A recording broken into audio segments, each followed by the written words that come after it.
कैसे बताएं क्यों तुझको चाहे यारा बता ना पाए। बातें दिलों की देखो जो बाकी आंखें तुझे समझाए। तू जाने ना,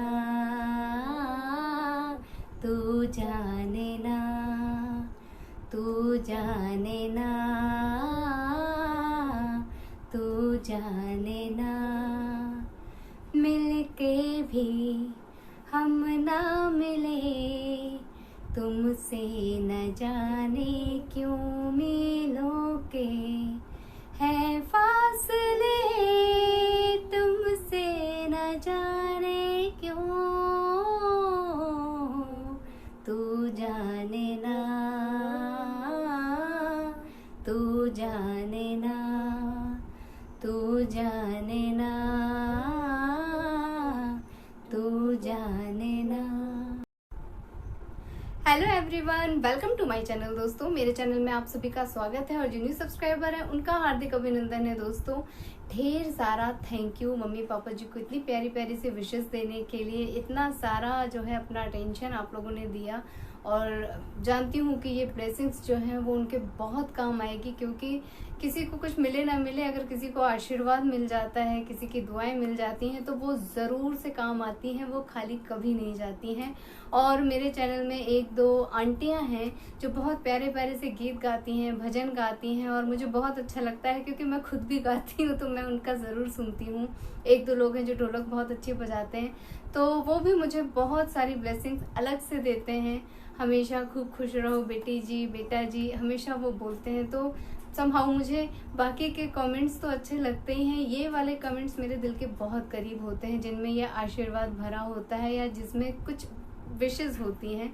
वो मुझे बहुत ज़्यादा मतलब इमोशनल कर देता है कि कोई अगर एक लाइन भी बोल देता है किसी के लिए तो बहुत बड़ी बात होती है दोस्तों।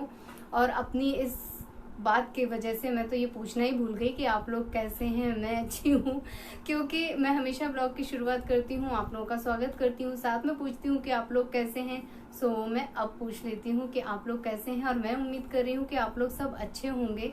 बारिश का मज़ा जो लोग ले सकते हैं वो ले रहे होंगे, बारिश में भीग रहे होंगे, पकौड़े खा रहे होंगे, तरह तरह की चीज़ें। कई लोग तो जो है ना इस टाइम पे वो निकलते हैं कि क्या बोलते हैं उसको, वाटरफॉल, मतलब देखने के लिए जाते हैं, क्योंकि इस समय जो है पानी का लेवल, ओ गॉड पानी का लेवल जो है हाई रहता है तो और देखने में मज़ा आता है। हमारे यहाँ जबलपुर में भी बहुत सारे वाटरफॉल्स हैं, लेकिन मुझे बहुत डर लगता है। और अभी हाल में ही आज जब मैंने जैसे मोबाइल उठाया और सवेरे सवेरे ऐसे क्लिक किया तो गूगल में वो जो न्यूज़ वगैरह आती है आपके एरिया की, वो आती है हमारे मोबाइल में जबलपुर की। तो सबसे पहला तो आया कि एक लड़की जो है वो इंस्टा के लिए रील बना रही थी, साथ में उसके टीचर थे और क्लास के कुछ बच्चे थे। तो उसमें से वो टीचर वो गिरने लगी, फिसलने लगी, तो टीचर बचाने के चक्कर में वो भी फिसल गए और एक बच्चा उन लोगों को पकड़ने के चक्कर में वो भी फिसल गया। इतनी फिसलन होती है तो ये सब काम तो नहीं करने चाहिए। और मैं यही देख रही थी कि इतने सारे हादसे होते हैं लेकिन लोग सबक ही नहीं लेते हैं। मतलब ठीक है, आप रील बनाइए, आप वीडियो बनाइए, आप इंजॉय कीजिए। वीडियो बनाना हमारा हक है, हम बनाते हैं, लेकिन अपनी सुरक्षा का ध्यान रखना, अपने आसपास के लोगों की सुरक्षा का ध्यान रखना सबसे ज्यादा जरूरी है दोस्तों। और पुराने से पुराने चीजें हैं, मैंने देखा है, मैं भी गई हूँ भेड़ाघाट, कई बार गई हूँ, और वहां पे बोर्ड लगा हुआ है कि ये जो है पुल बहुत पतला है या बहुत पुराना है, जर्जर हो गया है, तो यहाँ पे भीड़ मत लगाइए। वहाँ कुछ लोग होते हैं जो हमें अवेयर कर रहे होते हैं, फिर भी लोग जो है एक्सीडेंट कर लेते हैं, शिकार हो जाते हैं ये रील वगैरह के चक्कर में। क्योंकि जब भी आप रील बनाते हैं तो आपका ध्यान सिर्फ मोबाइल में रह जाता है कि क्या मुझे एक्टिविटी करनी है, क्या गाना है, कैसे लिप्स होने चाहिए, कैसी बॉडी लैंग्वेज होनी चाहिए, लेकिन हमारी बॉडी कहाँ चली गई मत पूछो। तो थोड़ा सा मन मेरा अपसेट था। इतने अच्छे से हम लोगों ने अपने घर में सेलिब्रेट किया कल का दिन, और आज जो है सुबह सुबह बेफालतू की न्यूज़ मिली। और मैं इससे बेफालतू की न्यूज़ इसलिए कह रही हूँ क्योंकि ये पहली घटना नहीं है। किसी दूसरे से अगर आप कोई सीख नहीं ले रहे हो, इसका मतलब आप सबसे बड़े बेवकूफ़ हो। सबसे पहले अपनी सुरक्षा का ध्यान रखिए, सबसे पहले अपनी चीज़ों को बचाइए। रील वगैरह ये सब बाद में भी हो सकता है, लेकिन क्या कहें, कुछ लोग बोलते हैं ना होनी है वो, उसको कोई नहीं रोक सकता, कुदरत अब यही होना लिखा था ऐसा। लेकिन सोचो उनके मम्मी पापा या उन लोगों को कैसा लग रहा होगा।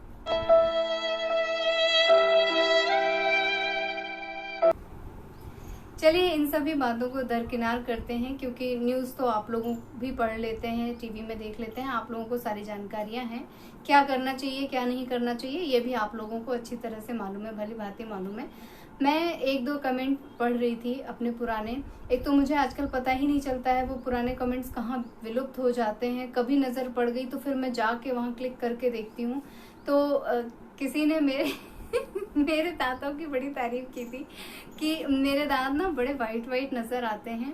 तो मैं उनको बता दूं कि हाँ, दांत अच्छे लगते हैं वीडियो में, लेकिन मेरे दांत थोड़े विरल हैं, नीचे के दांत थोड़े अलग अलग हैं, और कोई छोटा है कोई बड़ा है, इस तरह का है। तो मेरे ऊपर के दांत सुंदर हैं, इस वजह से वो सब कवर हो जाता है।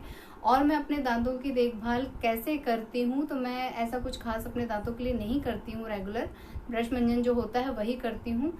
उसके अलावा कभी कभार, जैसे 3-4 महीने के अंतर पे मैं एक रेमेडी यूज़ करती हूँ, और वो भी तब करती हूँ जब मुझे दांतों में कोई ऐसे टीस वगैरह ना हो तो मैं करती हूँ। क्योंकि जब मैं वो रेमेडी यूज़ करती हूँ ना तो दांत तो चमक जाते हैं बहुत बढ़िया, लेकिन कुछ गर्म या ठंडी चीज़ खाने में थोड़ा सा पता चलता है कि हाँ अपन ने कुछ किया है, दांतों के साथ खिलवाड़ किया है। तो ऑब्वियसली ये तो जाहिर सी बात है कि ऐसा होता है।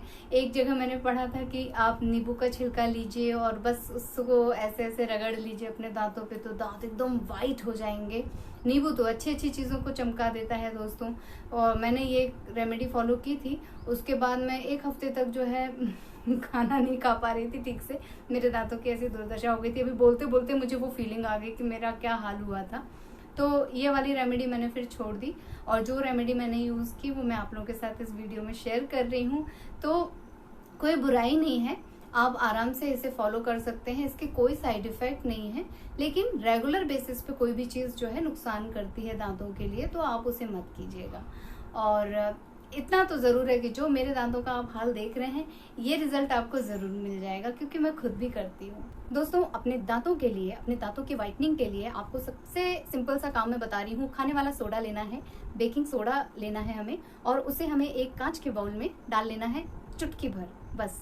और आपको एक टूथ ब्रश लेना है, और आपको साथ में चाहिए कोलगेट। जी हाँ दोस्तों, फ्लेवर्ड बिल्कुल नहीं लीजिएगा जिसमें लेमन हो, या अलग अलग फ्लेवर वाले आते हैं ना, पेप्सोडेंट भी फ्लेवर वाला आता है, तो बिना फ्लेवर का लीजिएगा। हमें एकदम प्लेन कोलगेट चाहिए है। पेप्सोडेंट भी ले सकते हैं जो प्लेन आता है, आप वो भी ले सकते हैं। कोई भी टूथपेस्ट आप यूज़ करिए, लेकिन वो फ्लेवर्ड नहीं होना चाहिए, उसमें क्लोव नहीं होना चाहिए, उसमें लेमन नहीं होना चाहिए, बबूल वगैरह ये बहुत सारी चीज़ें होती हैं, वो सब कुछ नहीं होना चाहिए। तो सिंपल वाला जो कोलगेट होता है वो ले लीजिए, और आप उसमें बेकिंग सोडा डाल लीजिए, और सिर्फ 1 बूंद नींबू की ऐड कर लीजिएगा। और उसे अच्छी तरह से बाउल में मिक्स करने के बाद पहले तो आप फिंगर से अपने दांतों की अच्छी तरह से उसमें मसाज कीजिएगा। ब्रश से नहीं करना है, फिंगर से करना है, ताकि दांतों में जो है बिल्कुल कोने कोने तक अच्छी तरह से लग जाए। और उसे लगाने के बाद आपको 5-7 मिनट उसे छोड़ देना है अपने दांतों पे लगा हुआ। और फिर जब 5-7 मिनट हो जाए तो उसे मसाज करते हुए आप जो है अच्छी तरह से कुल्ला कर लीजिए, और फिर आप देखिएगा आपको तुरंत इंस्टेंट जो है वाइटनिंग दिखेगी, बहुत प्यारी सी, बहुत क्यूट सी शाइनिंग दिखेगी। हाँ, ये हो सकता है कि ये जब आप रेमेडी करें उसके बाद आप थोड़ी देर तक चाय कॉफ़ी वगैरह कुछ मत लीजिएगा, कोई गर्म चीज़ मत लीजिएगा, आम वगैरह मत खाइएगा, कोई मिठाई वगैरह मत खाइएगा। और अगर आपको करना है तो आप रात के टाइम में ये रेमेडी करिए, सो जाइए, ताकि दांतों को भी एक अच्छा टाइम मिलेगा सेट होने के लिए। और उसके बाद मॉर्निंग में आप अपना खाते पीते रहिए, सब बढ़िया हो जाएगा। और ये रेमेडी करीब करीब 3 महीने का तो आप गैप रखिएगा। बेकिंग सोडा से कोई ऐसा नुकसान नहीं होता है। तो आप लोग इस रेमेडी को करके बताइएगा मुझे कि कैसी रही आप लोगों के लिए, कैसा आप लोगों का रिजल्ट रहा, और कितना आप लोगों को सक्सेस मिली है। मेरे तो दांत जो हैं सो हैं। ये रेमेडी मैंने आप लोगों के साथ अभी इस वजह से शेयर की है क्योंकि मैं इसे आज करने जा रही हूँ दोस्तों, और मैं इंतज़ार कर रही थी कि जब मैं अपने दांतों के लिए ऐसे कुछ रेमेडी करूँगी तो ही आप लोगों के साथ शेयर करूँगी। तो जिन लोगों ने ये कमेंट किया था उन लोगों को आज के वीडियो में मेरा जो है जवाब मिलेगा। हालांकि मैंने उनको पर्सनली लिख के बता दिया था कि इसमें ये चीज़ मिला लो और आप ज़रा इसे लगा के देख लो, और ये सावधानी रखना। बता तो मैं देती हूँ, लेकिन मैं फिर सोचती हूँ ना कि मेरे और भी सब्सक्राइबर्स हैं, और भी व्यूअर्स हैं, और भी बड़ी फैमिली होती जा रही है, तो सबको पता होना चाहिए। और सारे लोग वीडियो बनाते हैं, सारे लोग सुंदर लगना चाहते हैं, सारे लोग अच्छे से अपनी एक एक अंग की केयर करना चाहते हैं। कई लोग नेल्स की केयर करते हैं, जो कि मैंने अभी एकदम बंद करी हुई है, क्योंकि मेरा मन था कि मैं एक बार तबला बजा लूँ, तो मैंने सारे नेल्स कट कर लिए थे और तबले के लिए। लेकिन समहाउ जब से ये बारिश शुरू हो गई ना, तो मेरा ये दर्द उभड़ गया था। यहाँ पे मुझे ना एक गुट्टा जैसा उठ जाता है, ये देखिए ये है। तो ये डॉक्टर ने कहा है कि जब जब इस तरह का मौसम होगा तो आपको ये दर्द परेशान करेगा, तो ये मुझे बहुत परेशान करता है। तो अभी तबला पोस्टपोन हो गया है, तो जब भी बजाऊंगी मैं आप लोगों के साथ ज़रूर शेयर करूंगी, आखिर मेरे पापा ने सिखाया है। सो दोस्तों, अपनी इन्हीं बातों के साथ और ये छोटी सी रेमेडी के साथ मैं आज का ब्लॉग यहीं पे एंड कर रही हूँ। लेकिन मैं जा रही हूँ रेसिपी बनाने, तो आप लोग भी चलिए, रेसिपी ब्लॉग के एंड में मैं ऐड करूँगी।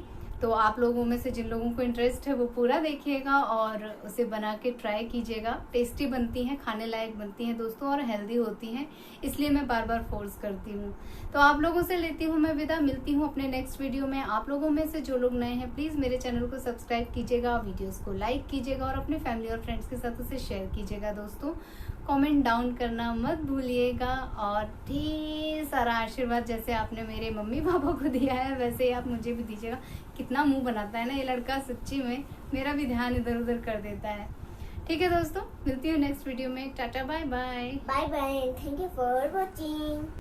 दोस्तों, आज मैं आप लोगों के साथ शेयर करने जा रही हूँ मल्टी ग्रेन चीला। जी हाँ दोस्तों, ये जो मैंने बैटर बनाया है, इसमें सिंघाड़े का आटा है, राजगिरा का आटा है और नॉर्मल आटा है, सूजी है।